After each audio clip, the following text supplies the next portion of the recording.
Hello and welcome to the Community Voice. I'm Fara Sax. I have the pleasure today of having Binie Klein with me. She's an IPEC life and leadership coach. It's going to teach you all about how to make good juju in your life, getting what you want without feeling burned out, and being true to yourself, your spirit, and your world. So, Miss Binie, welcome. Thank you. Thank you for having me here. It's an honor. Off camera, we were talking. I've known you since you were born. That's pretty scary stuff. Yeah, it's wild. And you're like 20-something. Yeah, okay. Yeah. And I'm only 20-something, so it's We're the same age. we are. It just feels like it. But it's interesting as a woman coming to the place, this moment, this time, where you are now in your life, in your journey, growing up, being the daughter of a rabbi and a rebbitzin, but finding your own path, what's important to you and in your work. How did you find that? So it is interesting. Going back, my dad's a rabbi. My mom's the wife of a rabbi. They have two beautiful organizations, a Chabad, a friendship circle. And growing up, I always saw them helping people. That was their entire life, whether it was having people over in their home, helping people in times of crisis. They were always helping people. And I love that. Whenever I was out and about, people would always stop me. Your parents are amazing. They've helped me so much. People loved coming to our home. And that always made me feel really warm and fuzzy inside. So from a young age, I remember thinking like, I want to do this, or I want to do something that helps people. And then as I got older and I started to really think about what I want to do, I knew I wanted to have some sort of career or some sort of business. It wasn't going to be being a rabbi or a rabbi's wife myself. Like that was quite clear to me. But I also knew that I definitely wanted to do something centered around helping people because I saw how fulfilled it made my parents feel and how fulfilled it made me feel being part of them and as extension.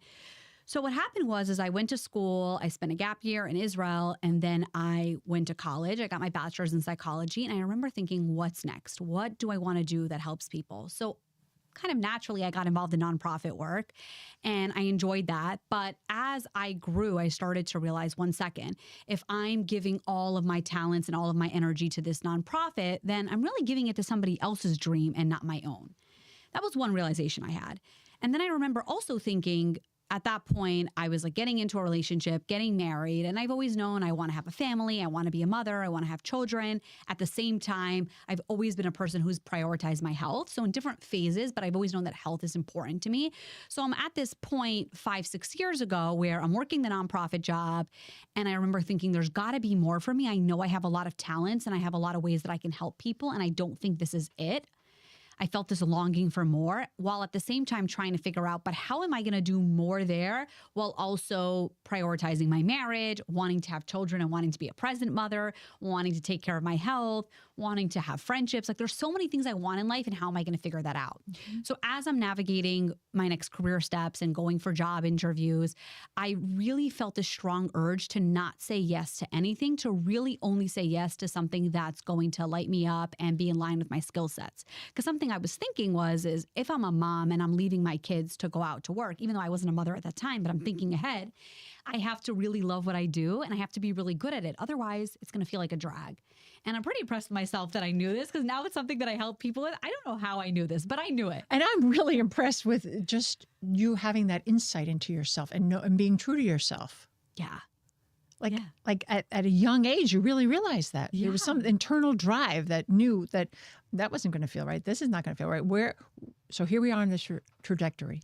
Yes. Bring me back to this moment. Yeah. So I'm like interviewing for this marketing job, this sales job, so many things that I'm like, oh, I could definitely do this. I could definitely do that. But there was something saying, don't say yes. Figure out what your thing is going to be.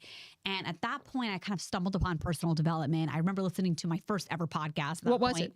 It was Lewis Howes, The School of Greatness. My brother recommended the podcast to me. I started listening to it, and he said something about like building a brand or building a business around your skills and your passions and what really lights you up and what you're good at. And I remember thinking, I'm really good at people. At this nonprofit job, I loved motivating people. I loved supporting people in their goals. And I'm like, I wonder if there's a career around this. And I started to think and I started to research, and I kept coming up with this word, life coach, life coach. And I'm like, what even is a life coach? Because I knew a couple life coaches growing up, and it never really felt like it was legit or it was a real profession. So I'm like, what really is this? But then when I did research, I realized this is a real thing. And life coaches really do help people, and you really help people change their life, and you really do help them focus on the future. And from there, I was hooked. Started to do more research. I started to speak to people who are life coaches. And that's when I found IPEC, the certification program. And I remember thinking, this is a real win-win because I get to help people, which is what I've always wanted to do back from childhood.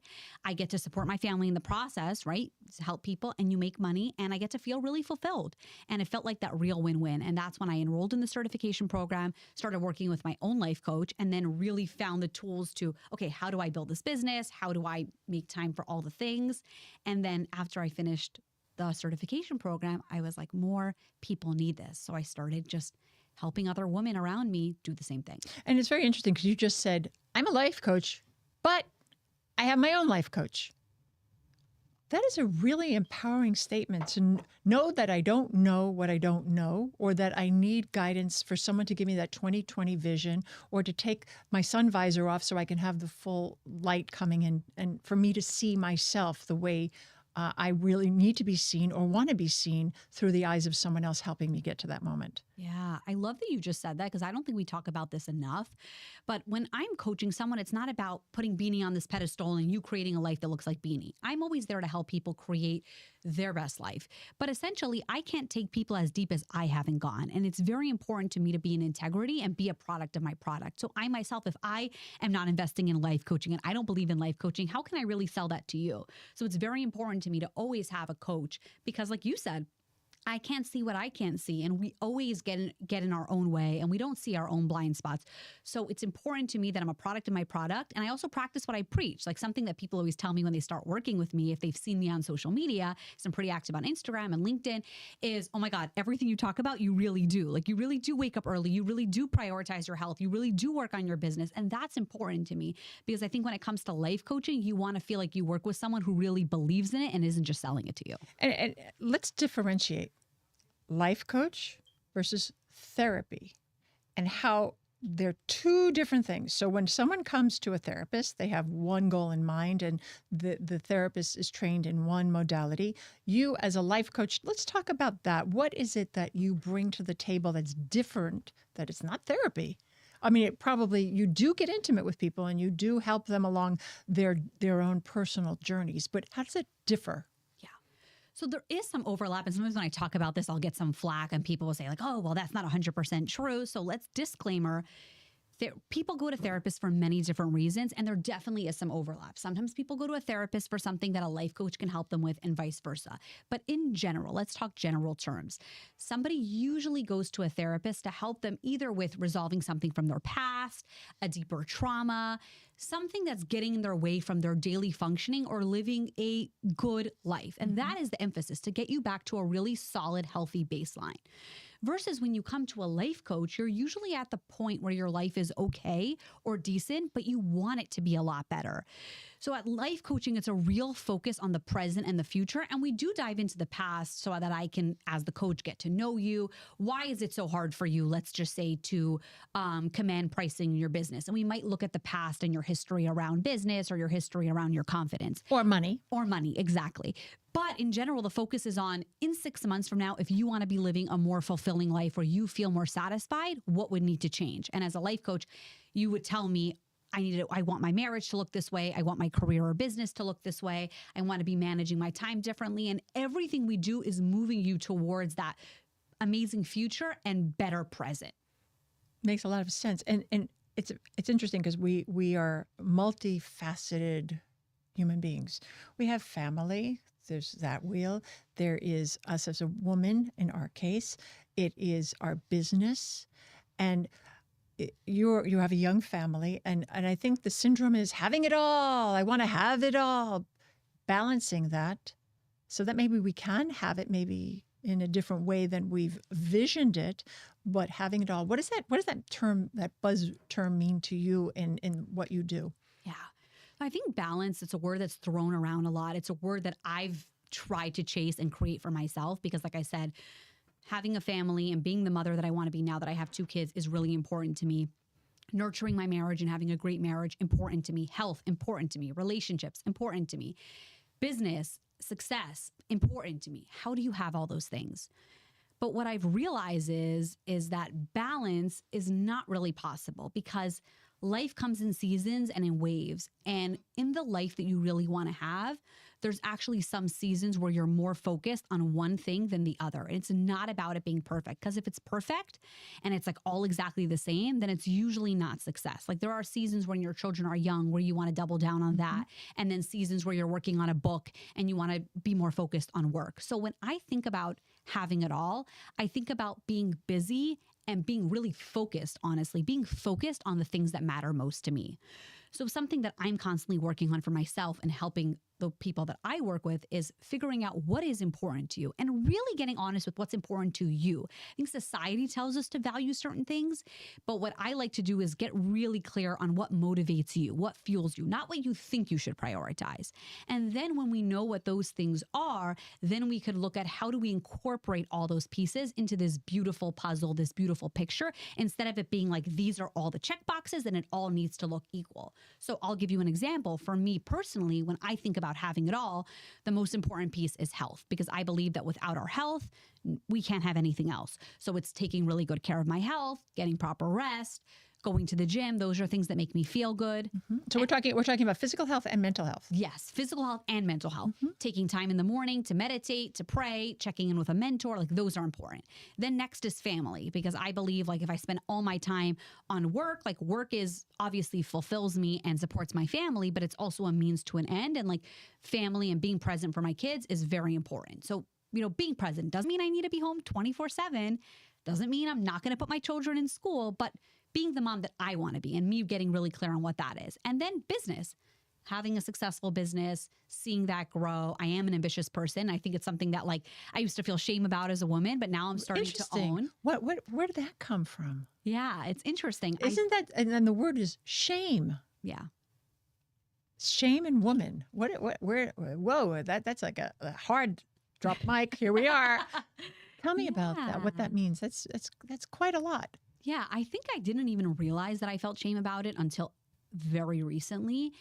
But it was something that as my business was growing, right? So if we back up again, I found that my calling and I'm on fire and I want to share this with the world. And I am fueled by accomplishment. I've always been a really hard worker. My parents work really hard. Like I love to work hard. You had role models. Yeah, and see the fruits of my labor. I think that as that started to grow and at the same time of having kids, there was just this messaging around me, whether some people, family members of mine said it or friends of mine said things, where a lot of the people around me were just focused on having kids and either not working at all or work was very much a side thing, like, a couple hours a day to help contribute to the family. But it wasn't something that they took as seriously or spent as much energy and intention around as I did. And so, putting my children in daycare or making certain decisions to, work in the evenings or just really make my business a focus, I often felt like I was wrong for that. And am I doing wrong by my kids? Am I going to regret this? Maybe looking at what other people were doing and maybe I should be prioritizing this in a later season of my life because, my kids are only young once and I shouldn't be doing this right now. So it was little things that people told me or just maybe not always being entirely confident of like, is this decision the right decision? And I remember thinking like, maybe I shouldn't be this ambitious. Like maybe my role is more like, not saying not to work, but not to like have this big abundant business. Maybe keep it small and focus more on my home. How did you get clear? Because I think I tried to tame my ambition for a while. And that didn't work so well, That didn't work well. What I started to realize is, do you know when I feel fulfilled? Do you know when I feel like the best mother? When I had a great day at work. When I woke up early, I went to the gym, come home, my kids are waking up at the time I get home, I snuggle with my kids, I send them off to school, and then I'm at my desk for 6 hours and I'm coaching and I'm like talking to businesses about coming in to do leadership development and I am helping people and I am using my gifts and then I go to carpool. I feel on fire. I am a better mom those days than the days when I'm trying to tame my ambition. And when that really clicked for me, I started thinking, stop thinking about other people. Maybe that works for them, maybe that doesn't, but that doesn't work for you. That's not who you are, Beanie. And once I stopped making myself wrong for it, I felt so much more peace. It's wonderful to hear. And then you're bringing that experience of what your own self-discovery is to the work that you do. What are some of the things that people, women, men organizations, because you work with organizations, you work with businesses, what do they come to? What do they want? What is the goal? What is their goals? So a lot of different things, but it usually comes down to this inner fulfillment and feeling like my life is working and I am proud of the life that I am living. Because I think even when it comes to business success or career success, a lot of times it's because I want to feel fulfilled or because I want to provide for my family or I want to feel this safety. I want to feel this peace. And I think most people really want to feel this just deep fulfillment. They want to feel like their life is working, they are successful, and they can really live. Because when parts of your life are not working, then it's hard to enjoy the Saturdays with your family, the Sundays with your family, the vacations, because you're constantly feeling bad or in lack about certain areas. I think similarly when it comes to businesses, people want to feel like they are successful and that they have the tools to succeed. A lot of times when it comes to the businesses that I work with, they want to look at how can we improve team dynamics? How can we work on our management and our leadership, but essentially it's how do we succeed, but without burning out. I think that most people or almost everybody wants success, but they want to make sure that it's not at the cost of everything else. So how do you do that? How do you get to that point? Because burnout it's another really real feel. You can be spiritually, physically, emotionally, financially burned out, and how it affects relationships with yourself, with others. Totally. So how do you avoid the burnout? So it's coming back to what's truly important to you. Firstly, having a space like coaching. That's why I love having my own coach and why my clients love working with me, is because it's a space where you come back to every single week and you get to reflect. And as you start to burn out, before you go to the bottom of the pit, you can catch yourself and then recalibrate. And I think that all of us, we have the things that we naturally prioritize more. And that's why having that space and coming back to what truly matters is important. So let's say for some of us, just in our natural element, we're super ambitious and we'll prioritize work to no end. And then making sure to come back to what's important to you and notice, oh, 1 second, I've really been so focused on work. I haven't spent much time with my spouse, or I haven't gone to the gym lately. So it's coming back to what's really important to you and making sure that you're doing all of those things. Again, it doesn't need to be this beautiful, balanced checkbox, but making sure am I prioritizing myself? Because sometimes we're so focused. This just happened actually today. I was talking to somebody, he reached out, he wanted some support with his business, and we were talking about his business. And then he was like, I just want help with my business. And then I asked something about his life and he was like, oh yeah, I never eat lunch. I never eat breakfast. Unfortunately, I'm so overwhelmed in my business that I get home really late and I never see my kids.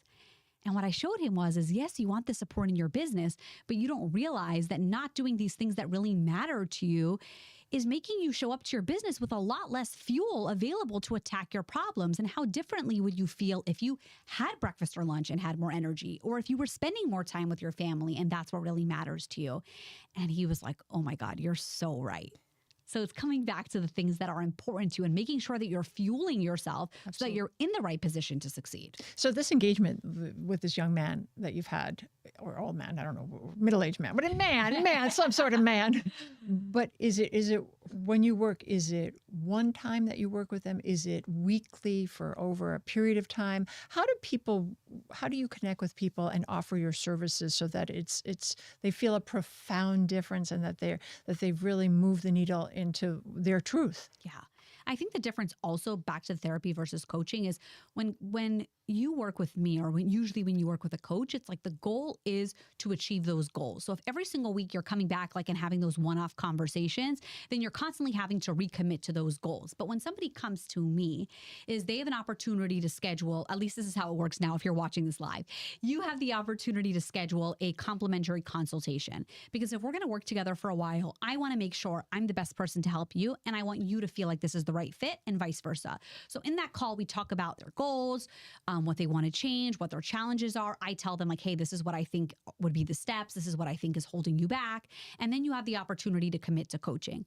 I have a couple of different packages that I offer, but it is working with someone for a minimum of a few months, because the changes that you want to make take time. It's not just about me telling you, hey, do this, and then you're going to implement it and your life has changed. If that was the case, you could listen to a podcast or read a book and you wouldn't need me.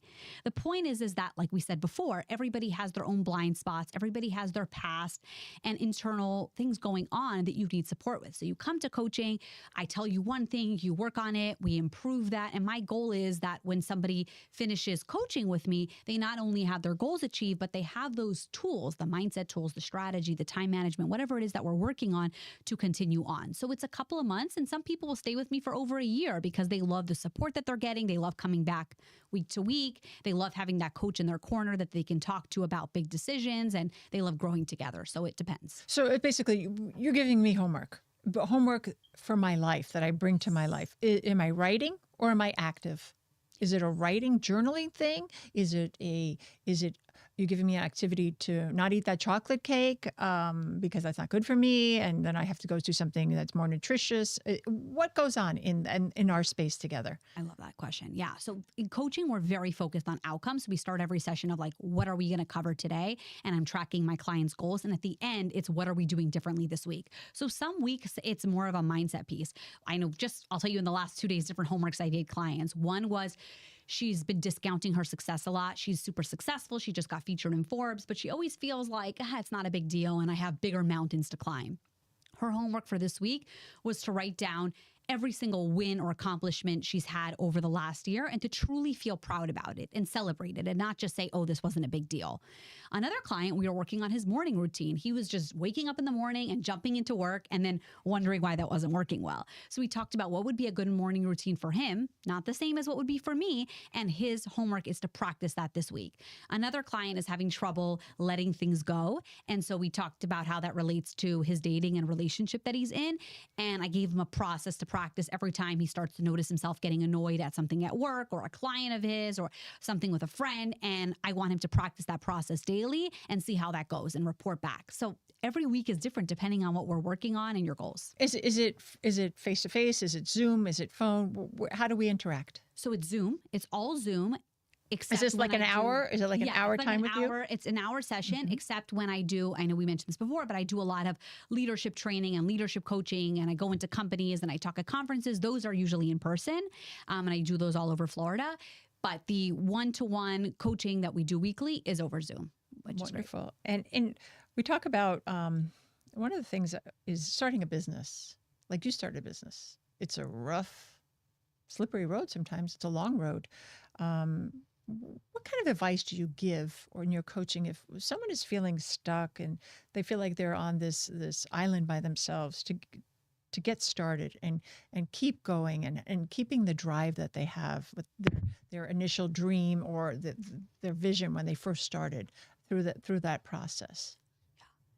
So business can be very lonely, and I think that business often gets glamorized, and we see people having $100,000 months or selling their companies, and people always talk about the highs of their business. That's what's talked about on LinkedIn or Instagram, and the lows we often don't talk about. And I understand why people don't talk about their lows, but I do think it's important if you're starting a business right now to realize it's not always going to be rainbows and butterflies, and also to expect it to take long. So a couple of things that I did that were really helpful is firstly, I didn't quit my job right away. I think the problem is a lot of people jump into their business, and sometimes you need to, but it's very important to have a cushion, because what happens is if you're relying on your business for funds right away, it's very stressful and it's hard to make the necessary investments that you need. You have to think about your business, your baby business, as a baby. You would never ask your baby to go to work. No, your baby, you're taking care of, and you hope eventually they're going to be sufficient and go out to work and do those things.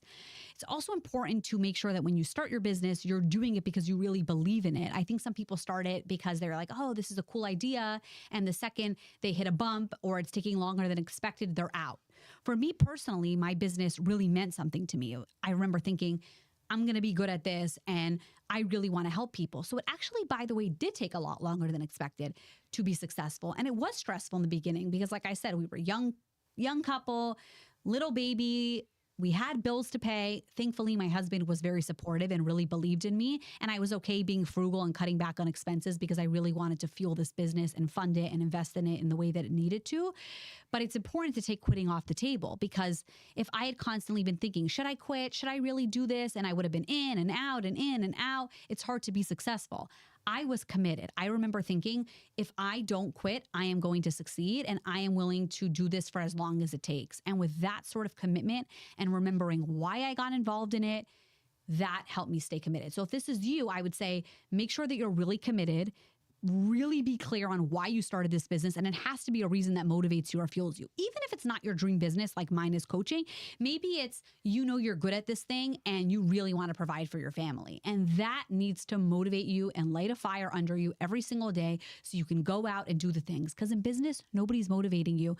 Nobody's knocking on your door and saying, hey, time to post on social media, time to go to that networking event. You really need to be self-motivated. And it's interesting. That's a reason why a lot of people come to me, but I think just applying those nuggets will be so helpful for anybody starting. I love that. I love that. And also talking about people that we associate with. I love when you say this. You are the average of 5 people you spend the most time with. Whoa, that's pretty scary. Yeah. Tell me more about that. Yeah. And why that's so important. Yeah, this is something that I've always heard the line, but it's something I noticed to be true as I've done more and more coaching, is people come to me with certain goals. I want to, let's say specifically around marriage, I want to not snap at my spouse as much. I want to have a better relationship with them. I want to be more positive. I want to have a better business. I want to love my life more. But what happens often is then I start to talk to them and these goals start to feel really heavy. And I start to notice like, oh, who are the people that you hang around with? And oftentimes, if you're around people who are constantly complaining about their spouse, or you're around people who are constantly saying, oh, life is so hard and it's so hard to juggle all the things. And do we really have to make dinner for our kids today? And do we really have to get ready for the holidays? Then you start to feel the same way. No matter what, those people influence you. This is something that my mom always told me as a kid, and I did not want it to be true when she would say like, oh, your friends influence you more than you think. But as an adult, I realized that is true. Well, wait. Did she say anything about me? Farah's perfect. Hang around Farah. But she used to always say but it's true. It's very true. So it's like if you are working on, let's say, not complaining so much, or if you're working on having a better marriage, take a second if you're watching this live and think about the people that you associate with. Do they complain about their spouses a lot? Are they positive? Are they growth oriented?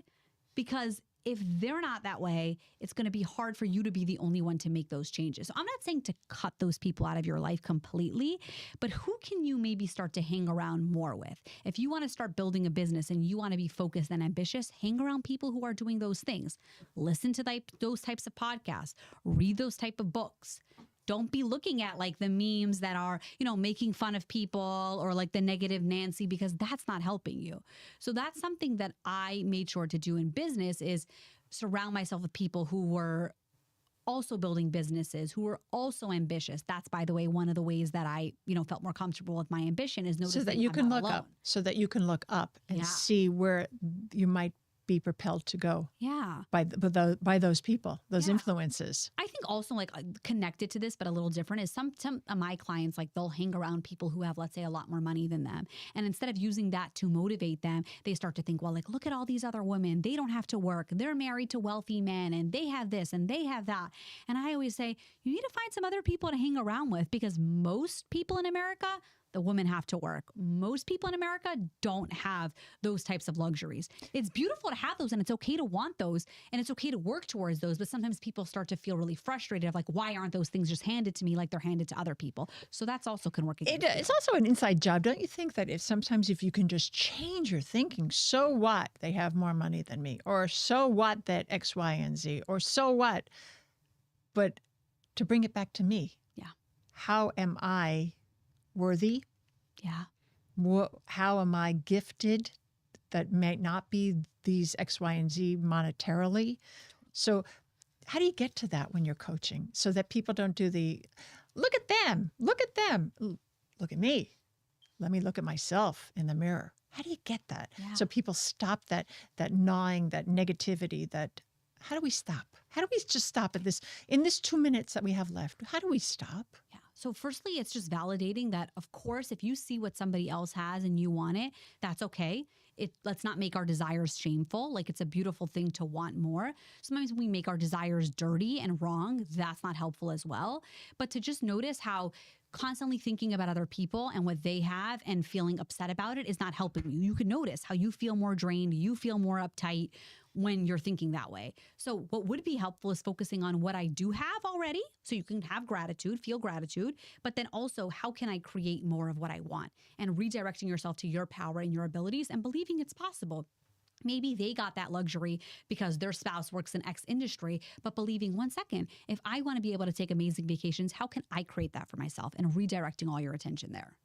Absolutely. 2 seconds. Give me the last tidbit of the day at this interview. Yeah.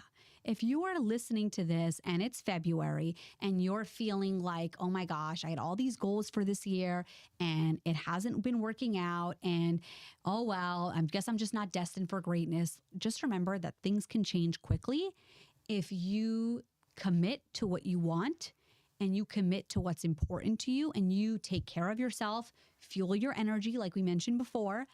You can have it all. You can have those things. And instead of thinking, well, why not me? Why not you? Why can't you have that? If you go after it, you can have all the things that you want. You just have to get started.